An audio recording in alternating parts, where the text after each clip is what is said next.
Një dasëm që duhej të ishte një festë e lumtur, u shndrua në tmerr.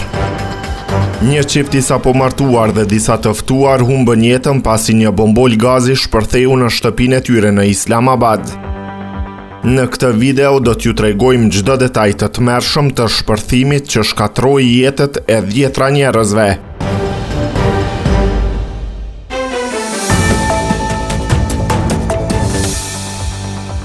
Ngjarja ndodhi të dielën në mëngjes rreth orës 7 sipas kohës lokale. Shtëpia ku po qëndronin çifti dhe mysafirët u shkatrua nga shpërthimi, duke bërë që muret dhe çatia të rrëzoheshin dhe pllaka të mëdha betoni të shpërndaheshin në të gjithë dyshemën. 6 persona të tjerë, përfshirë mysafir dhe antar të familjes, humbën jetën, ndërsa më shumë se një duzinë të tjerë u plagosën dhe mbetën të bllokuar në rënoja.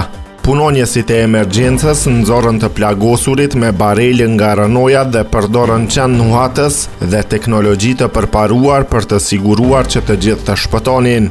3 shtëpi fqinje u dëmtuan gjithashtu nga shpërthimi. Policia tha se shpërthimi ndodhi për shkak të rrjedhjes së gazit e cila mbushi dhomën dhe më pas shpërtheu. Kryetari i Senatit të Pakistanit, Yusuf Raza Gilani, e quajti ngjarjen një incident të dhimbshëm që i shndroi festimet në zi. Hanif Masi, babai i dhëndrit, tha se djali i tij ishte martuar vetëm një ditë më parë. Çifti i sapo martuar së bashku me antarët e familjes dhe mysafirët po flinin kur ndodhi shpërthimi. Të gjithë u zgjuan nga shkatrimi, por për fat tragjik, nusja, dhëndri dhe disa antar të familjes humbën jetën. Policia rrethoi zonën dhe po heton rrethanat e shpërthimit.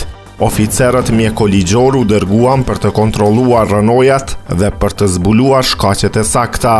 Ky incident tragjik tregon se si një moment që duhej të ishte festë, mund të shndrohet në tmerr për familjet e pafajshme.